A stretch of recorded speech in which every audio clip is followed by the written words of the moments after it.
السلام عليكم ومرحبا بكم في هذا الفيديو. اليوم غنهضروا على مرض، وهذا المرض شائع بزاف وكيدير بزاف المشاكل الصحيه. هذا المرض اولا ولا هذا المشكل هو القولون العصبي او متلازمه القولون العصبي. هي مشكله كتسبب الام وانتفاخ في البطن وكتسبب مشاكل الامساك والاسهال. اليوم في هذا الفيديو ان شاء الله غنهضروا على الاسباب والاعراض، وفي الاخير اكيد غنهضروا على حلول علاجيه لهذا المرض. وغادي نعطيكم حتى مشروبات منزليه بالاعشاب اللي كتفيد بزاف، وان شاء الله غادي تلقاو عليها واحد التحسن اللي ملحوظ. اول حاجه غادي نبداو بالاعراض. اعراض القولون العصبي. بالنسبه للاعراض فهي كتختلف من شخص لاخر، ولكن اشهر الاعراض هي الم في البطن وانتفاخ، تغيير انتظام حركه الامعاء، تغير في عدد مرات البراز، وزياده في الغازات. وبالنسبة لأسباب القولون العصبي، أسباب القولون العصبي بالنسبة للأسباب كتكون تقلصات في عضلة الأمعاء، حيث الأمعاء كتكون مبطنة من الداخل بواحد طبقة من الخلايا العضلية، وهي اللي كتساعد الأكل باش يتهضم. ولكن إلا وقعت تقلصات أكثر من المعتاد أو أكثر من اللازم، ممكن أن الحركة يعني حركة ديال الأمعاء كتولي مزيرة شوية، وهذا الشيء كيخلي البراز يولي ثقيل وكتبدا تحس بالامساك. وكاين حتى مشكل الاشارات بين الدماغ والجهاز العصبي الا وقع فيهم شي خلل، يعني هذيك الحركه اللي شرحت لكم حركه الامعاء ما كتتم حتى كتدوز لنا اشارات بين الدماغ والجهاز العصبي. والا وقع مشكل ولا خلل في هاد الاشارات اللي كتكون بين الدماغ والجهاز العصبي، فهاد الشيء كيخلي الجهاز ديالنا يوقع فيه خلل وكنقدروا نتصابوا بالقولون العصبي. وحاجه اخرى وهي الضغوطات النفسيه، هي السبب الرئيسي في القولون العصبي، خصوصا ضغوطات الحياه المبكره. مثلا شي واحد وهو صغير وقعت ليه شي حاجه خايبه، فحال شي واحد عزيز عليه بزاف مات، ولا شاف شي حاجه صدماتو في حياته، المهم شي حاجه اللي خلاتو في حاله نفسيه صعيبه وخلاتو حزين.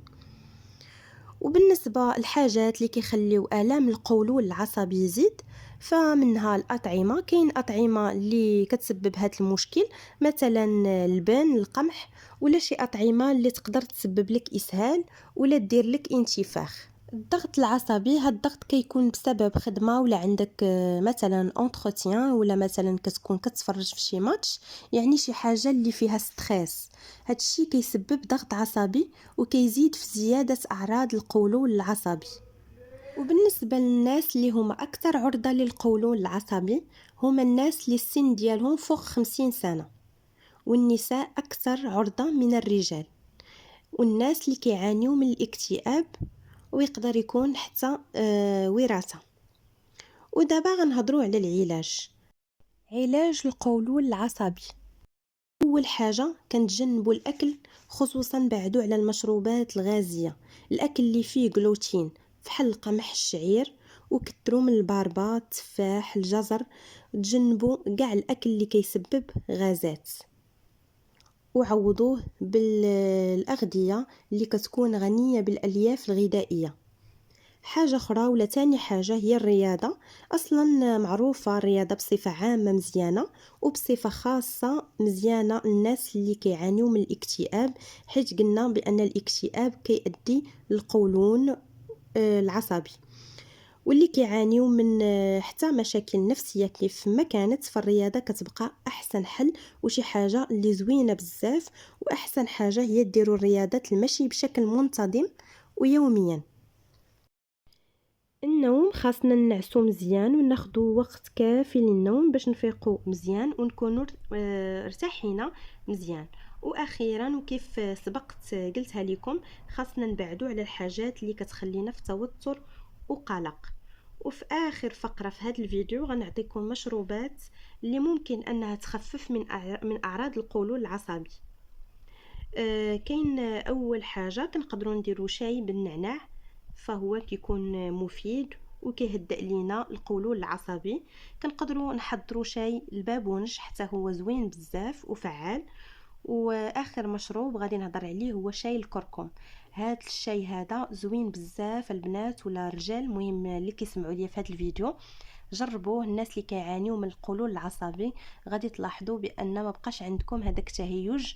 القولون العصبي مهم. الكركم راه زوين بزاف، تقدروا تدخلوه في العصائر ديالكم وديروه بحال اللي قلت لكم دابا على شكل شاي، يعني مشروب ساخن.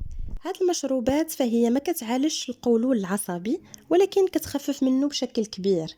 الا تبعتوا هاد النصائح وبعدتوا على الاكل اللي كيهيج القولون العصبي وبعدتوا على التوتر النفسي، يعني اي حاجه فيها ستريس، فيها شي حاجه اللي غادي توتركم، بعدوا منها وكونوا متاكدين انكم غادي ترتاحوا وما غاديش يبقى عندكم القولون العصبي متهيج. صافي هادشي اللي كاين. وصلنا النهايه ديال الفيديو. الى عجبكم الفيديو خليو لي لايك وبارطاجيو هاد الفيديو مع الاصدقاء، العائله ولا اي واحد كتعرفوا كيعاني من هاد المشكل. وبالنسبه للناس جداد ديروا ابوني باش يوصلكم كل جديد. بسلامه عليكم ونتلاقاو ان شاء الله في الفيديو الجاي. شكرا لكم على المتابعه.